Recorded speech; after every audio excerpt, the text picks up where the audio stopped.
sodate kachetiin godane male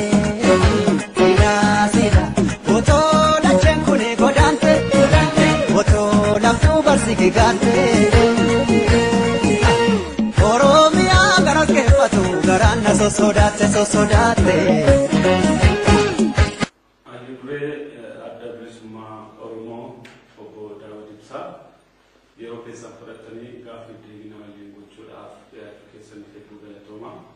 Galanni Kimberlin Obbo Daawud qabsoo bilisummaa Oromoo keessatti yeroo dheeraadhaaf hojii hojjechaa jirtu umurii keessan guutuu qabsoo kana keessatti dabarsitanii maaltu akkasin waan kanatti of kennitan hundeessanii ta'e? Qabsoo kana gaafa duraa haaluma jireenyaa fi guddina keenyatu deemsa keessa akkaataatti jiraannuu fi akkaataatti guddanne irraa nani abbaan lafaa keenya bulgaarraa dhufe isa jalatti cisanyaa isa jedhanii warri keenya ijoollummaa keenyatti waan warri keenya oomishan gatiitti itti baannee namicha kanaaf ruboo safaraa guddan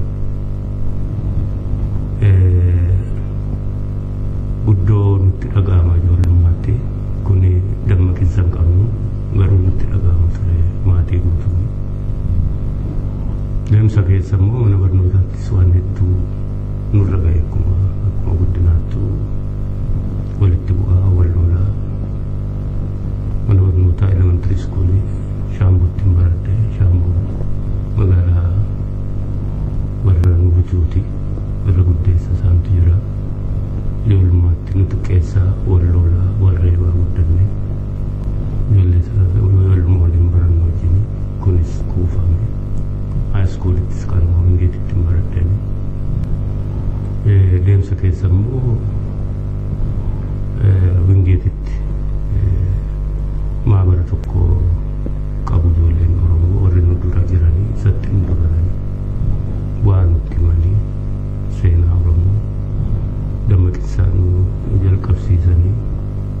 kanuma keessa yuunivarsiitii irra bal'aa ufeeyyuu waa dubbisuu jalqabnee seenaa dhokate kanuma kanatti qabsootti nu dhiibe qabsoo Oromootti erga qabsoo seennee waan hedduutu ta'e isuma beektanii keessumaa ijoollee summiidhaan na biraa dhumteetu jirti isheen kun qabsoo kana keessatti na hiiteetti isaan dhumanii ani lubbuun hafee isaan achitti dhuman kana dhiisee bakka biraa dhaqu qabsoo kana keessa hin dandeenye sammuu ko kanumatu na hidhee irra guddeessa sammuu qabsoo kanatti. Mee yeroo hedduu dhaga'ama namoota wareegamanii keessa kan lubbuun hafe akkasiin ta'e akkam ture wanti sun yaadannoo isaa yoo isinitti dhaga'amu toomaan taane nu ibsuu dandeessu? Ani bakkatti waan sun ta'e insidentii sana irra guddaa isaa yaadadhamu ergasii waan ta'e qofaa yaadadha. Damdoollo hospitaala keessatti uf bareen sana dura waan ta'e hin beeku hospitaala Damdoollo keessatti yeroo uf baree jedhutti hospitaaluma keessa jira harkaa fi miilli koo immoo hidhamaadha siree irratti hin ciisaa harka koo sansalataan hidhamaadha miilli koos jalaan sansalataa walitti hidhamaadha mammadaadha maal akka ta'e hubachuu hin dandeenye sana booda xiqqoo akkan bayyaannadheen poolisaan na ajjabanii iskoorti na godhanii gimbiitti na geessanii gimbii namoota gurguddaa warra dargiin gaafas qabutu achi gaaffii fi deebii fi waajjira bulchiinsa naannoo sanaatti nugusee faantaati warra kaan dabballoota warra security poolisoota ajajoota poolisaa kana kanatu waan gaafachuu yaalanii nama tokko yaadatu ergaa waan gaafatanii waan isaan jedhanis yaadachuu dadhabee achina kamtitti dabarsanii mana warra security achis torbee tokko argamtuusanii akkanaa dabarsan kanuma sidantii yaada ergasii garuu police commissioner gaafasii ka ture Colonel Tasfaan Keelii nama Eertiraati akka carraa ta'e namni kun gaafa duraa yeroo horrotti nugseen hidhee ture 1977 umarraa hanga 1979 warra jalqabaa 1980 horroo dhufee ka hidhaadhaan nurii keessa waggaa 2 fi 3 booda akka carraa biyya kanatti wal argine otoon hin duraa 2002-2003 detail isaa naa hime fotograafiilee naa kenne fotograafii lama akkas naa kenne kan inni jedhe inni quban qabu summii sana nuguseefaa fi warra bulchitootaatu qopheesse erga sana qopheessanii summii suni erga nyaatanii booda akkanaa himanitti ati daftee waama xiqqoo nyaatteeti gara waardiyaa jijjiiruutti deemte naan jedhanii poolisoonni itti ergine san booda namni nyaate achitti waan ni ta'e ati biyyoo arraabdee gangalattee bishaan itti fiigdee akkasitti lubbuun kee jiraachuu nuu himanii akkasitti warra kaan dhumaniiti marsinee warra wambadee qabanne jedhaniiti achi poolisoota nu ergaa jedhanii akkasitti dhabnee si qofa lubbuudhaan argine naan jedhe namichi fotograafii wayii ka allaattiin waan sana nyaattee achitti allaattiin sun duutee jirtu naa kenne fotograafiin sun ni jira kanuma qofaa yaadadha. Yeroo dhuftan nyaata sana nyaatan eessarraa dhuftanii akkam ture otoo nyaata nyaateen duraa deemsi ture? Deemsi ture maal naannoo sanatti deddeebi'aa turre namoota reefu nama ijaarutti jirra namni nu keessaatii obboleessa namicha summii nu nyaachiseetu jiran waliin ka ijoollee sana waliin du'ee Taaddasa Shorroo jedhama. Achuma mana sanatti deddeebineerra akka nu himanitti booda achis dhaqnaa gandeen kaanis ni dhaqnaa waanuma irra dhaabbatamee nama ijaaraa namas achi keessaa rukruut yookaan kaadhimmataa ijoollee dargaggoota ta'an hojii siyaasaas hojjetaa hojii jaarmees hojjechuu erga jalqabnee turreerra kanuma keessa gaa namni obboleessa isaa nyaachisa jennee shakkinu obboleessa isaatii inni nu waliin jiru ka du'e suni namuma kanatti qaxaratan. Yeroo nyaatanii baatan sanatti maaliif kaatanii akka deemtan yaadattu? Nama tokko ammoonaa hin idda maakalaawii dhuftanii moo maakalaawii keessaa baatanii miliqxanii baatanii akka waraana bilisummaa Oromoo dabalamtanii seenarraa kan himamu kun akkamitti akka baatan deemti muu baatanis dhuguma baatanii tuttanii itoo isinitti murtaa'e? Maakalaawii nu fidanii sana booda naqamtee akkuma sii hime maakalaawii yeroo nu fidan na fidanii reefuma koo fidan malee baay'ee dhukkubsataadha dhiigan balqaba akka jalqabaa investigeeshinii jalqabanii qormaata sana tumaa dhiiga tufuu waa yaadadhus hin jiruuf maa rakkatu malee sana booda ofeeyyuu laafee poolis hospitaal na geessanii poolis hospitaal gara ji'a tokko na wal'aananii yeroon fayyee jedhu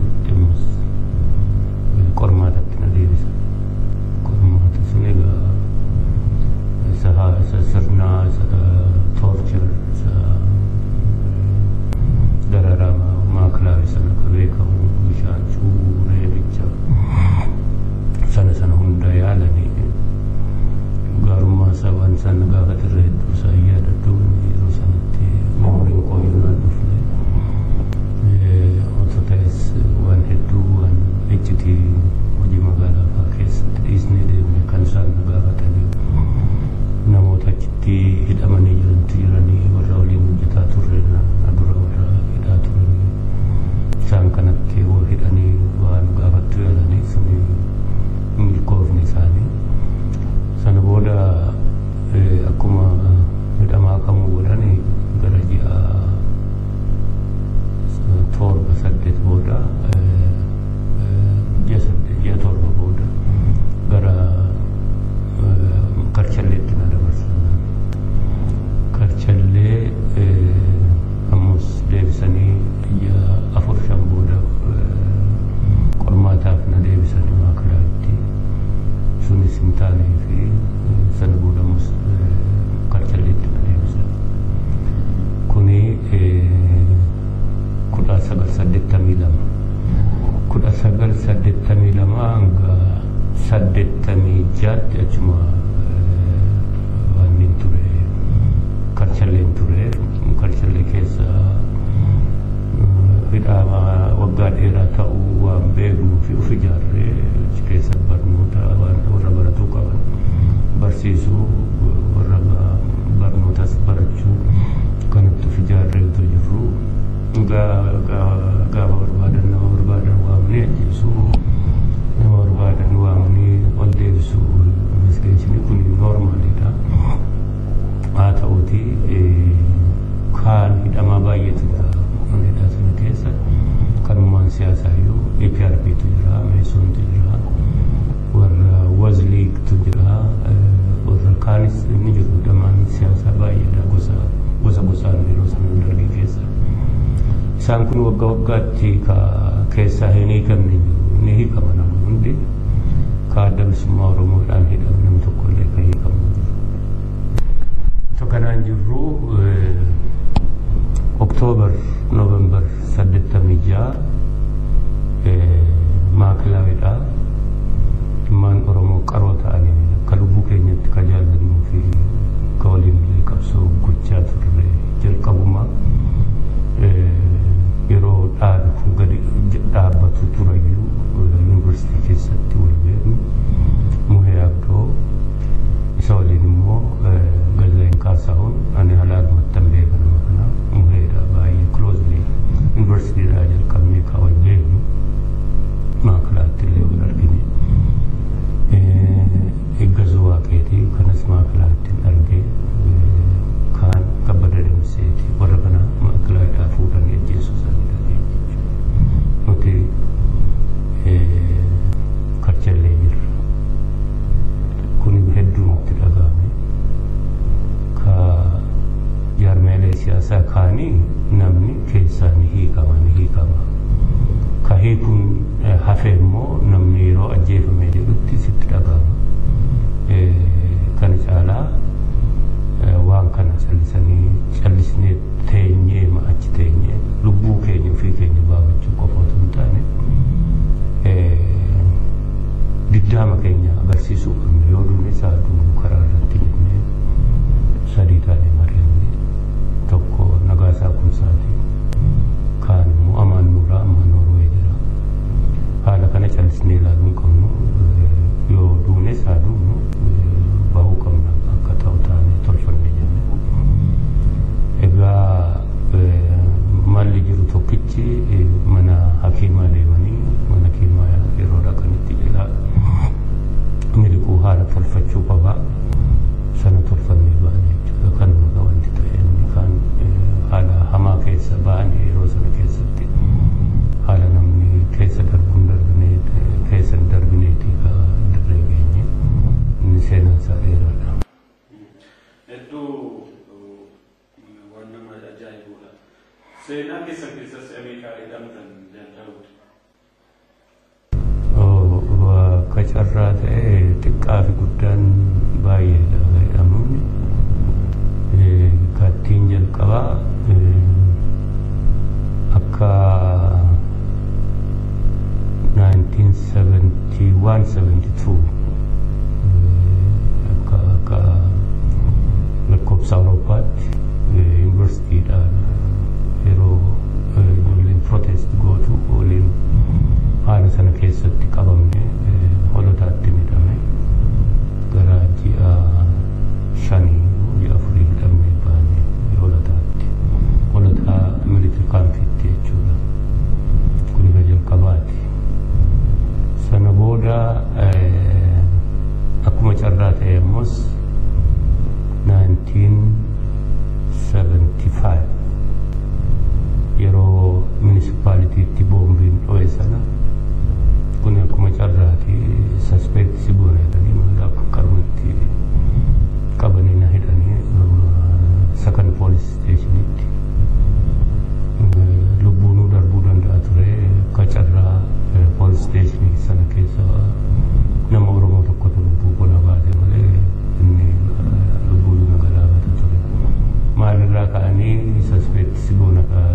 incidentii kanatti jedhanii akka na qabanillee ammoo na icitiisaa baruu hin dandeenye.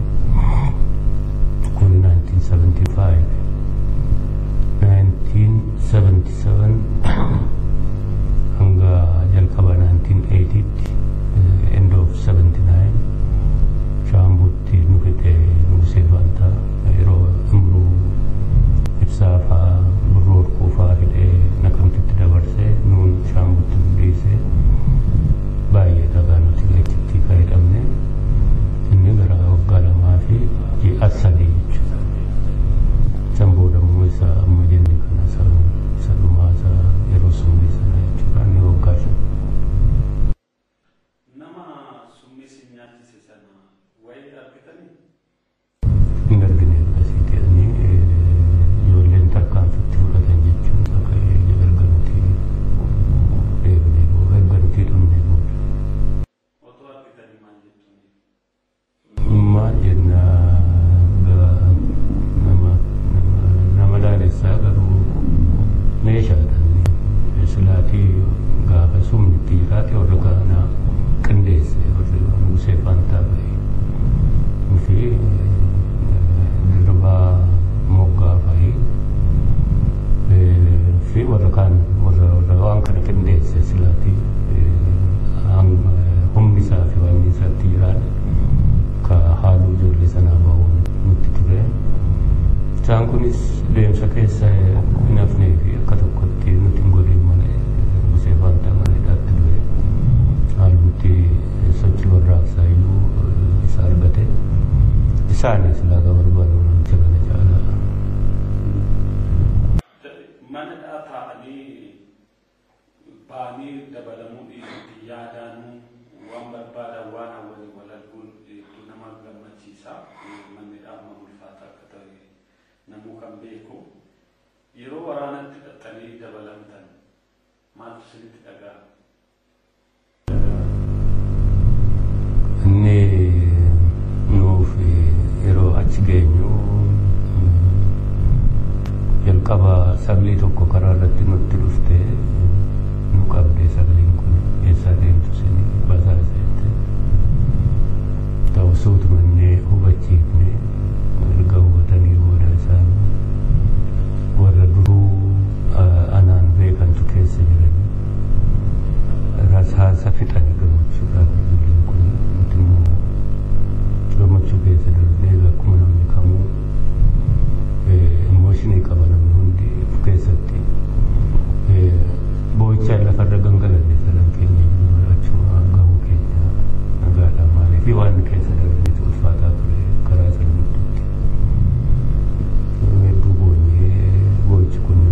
guyyaa baay'ee gammachuudha. Waraana keessaallee namoonni argee kana dura dubbisi seenaa kana nutti himaniiru hedduu ulfaataaf hamna dheeraa akka ture. Jaaljamu dammaa hiree ulfaataa ba'aa guddaatu isinirra jira. Rakkinoota amma sanaa keessa darbitanii ba'aa rakkina gabrummaa hidhaa dararaa uummata Oromoo yeroo adda addaatti baatanii jiran kan naannoo kun akka abbummaatti fudhatee falmaa jiru fudhataniitti jirtu. Akkamitti jirtu amma? akkamitti jirtuun dhaabiraa fi qabsoon akkamitti jiraanatti fakkaata. Dhuguma akka waan ulfaataa keessa darbine waan jaarmiyaan siyaasaa jaarmiyaan keessattuu bilisummaaf lolu gargaarsa tokkollee kan hin qabne uummata qofaa irratti kan hirkatu haala duulaa kadiinaa ka waa hillan diinaa warra diina kana gargaaran jaarmiyaan kun akka lafaan kaane jalqabumarraa as dhiyoo kan immoo chaartaraa as keessaanis alaanis duulli qabsoo kana irratti ta'e baay'ee ulfaataadha. Jiraachuufu yeroo qormaata keessa galame deddeebi'amee isa baay'eedha. Haa ta'uutii irra darbine karaa waraanaas karaa jaarmiyaas akka jaarmiyaatti keessa baane kun hundi tokko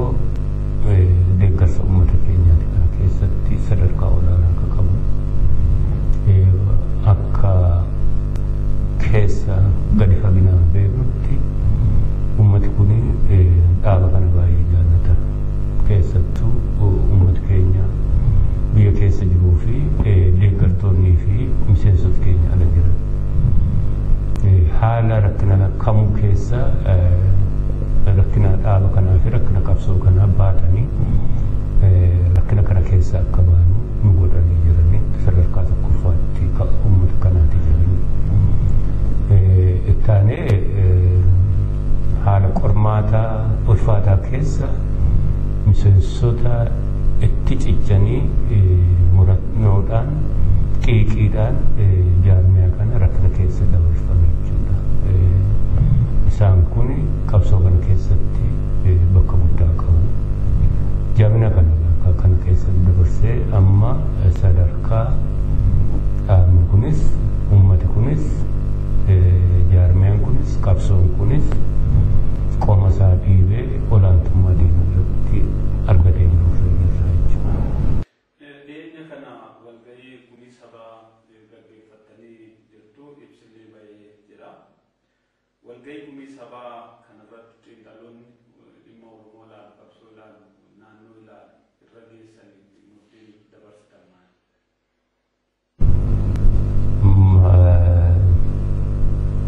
Karaa mataa keenya akka hubannutti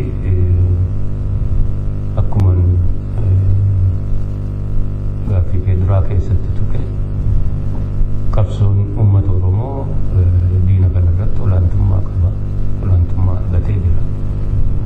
Kuni galataa uummata keenyaa fi dargaggoota murannoodhaan sagantaa siyaasaa adda bilisummaa Oromoo ofitti fudhatanii wareegamaa jiranii galata guddaa qabu. Diinni keenya waan lama qofaa irratti rarra'eeti jira. Jaarmiyaan isaa diigameera. Jaarmiyaan bulchiinsaa, jaarmiyaan basaasaa. Qabsoon kun irra aaneera kanaan OPDO ka irree tikaa wayyaanee waggaa 25 irree tikaa wayyaanee ta'ee uummata keenya irratti diriiree jiru laamsheesseera qabsoon kun. Haa ta'uuti diinni ammallee tikaa fi waraana irratti rarra'ee jira. Isa kanas diiguu ni danda'ama. Mala ittiin diigamuu fi mala ittiin irra aanamu tooftaan hundii fi hagamuu wareegamuu gaafatu irra aanuu danda'ama jedhameeti lafa taa'amee jira. Irra aanuu danda'amu immoo miiraakil jedha faranjiin. Miiraakil qabsoon kun horate haala humna waraanaa fi tika olaanaa guddaa Afrikaa keessattuu ka dargii ture dargii taanee wayyaaniidha ka jiru isa kanarra aanaa jira qabsoon kun kana ka dallaf kaate kana keessatti ka dagatamuu hin qabne ammallee taanaan haala nama qaanfachiisuun waa hilloonni mootummaa kanaa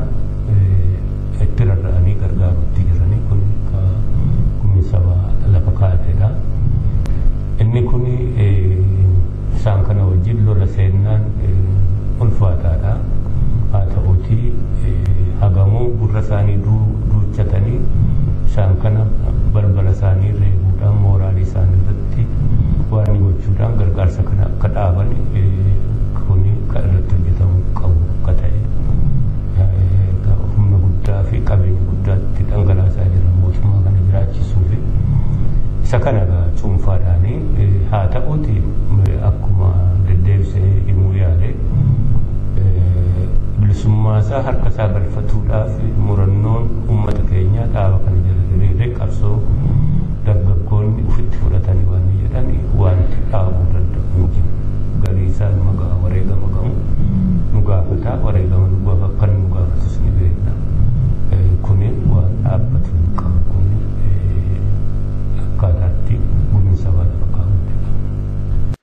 Qabsoon bilisummaa Oromoo keessaa iyyuu kufaatii darbii boodaa fi dachaattarii baanee karaa biyyoota alaa dubbeedhaan humnaa waliin lolamuun rakkinoota walxaxaa hedduu keessa darbeetu yoo naga'e maanni iccitiin akkamiin bayyadata akkamiin sanarraa hafuu danda'e biyya dubbee gahaan qabu deeggarsi gahaan jiru mootummaadhuma akka adda bilisummaa Oromoo riphee lolaa waliin lolamaa jira mootummaa wayyaanee keessaa haalaan dhiibbaa jiru hunda dandamaatee akkamiin as ga'e. Iccitiin qabsoo jabna qabsoo kanaayyuu gaaffii ammati jette kanarratti rarra'a. Gargaarsa jedhu dubbee kana argatuudhaaf hedduu ijoollee chaaltara boodani karaa Somaaliyaa yaalle wareegama hedduu baafne sun hin taane dhiibbaa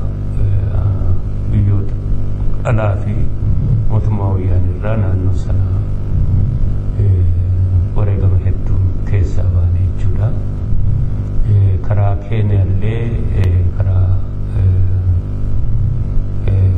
kibba Oromiyaa hedduu tattaafanne Keeniyaa kanatti tuqnee karaa sana dubbee hordofuudhaaf inni sunis hin taane dhiibbaa alagaarraatii mootummaan Keeniyaa doorsifame inumaayyuu duubaan akka nutti duulu waraanaan deddeebi'ee kana nurra ga'e dubbee haa dhabnu malee humna keenyaan jiraataa jirra moonaa naannoo sanatti duula karaa Keeniyaas karaa mootummaa Itoophiyaas deddeebi'ee nurra ta'urraa karaa Sudaan silaayyuu waa yaalamu dhabame chaartara booda egaa malli tokkichi jiru wareegama baasanii biyya keessaan humna ta'u qofa kan jedhu ragaadhaan kuni isa kana humna biyya keessaan humna jaarmiyaa fi siyaasaa ka uummata kana gara humnaatti jijjiirsisu irratti gadi taa'ee beektota hedduu qaba biyya keessaa ka uummati kun horate barattoota yuunivarsiitii waliin maree bal'aa waggaa dheeraa 2001 kaasee hanga 2011 gidduutti maree fi leenjisaa fi jaarmee fi yaada kana qabsiisuu fi isa akkasumatti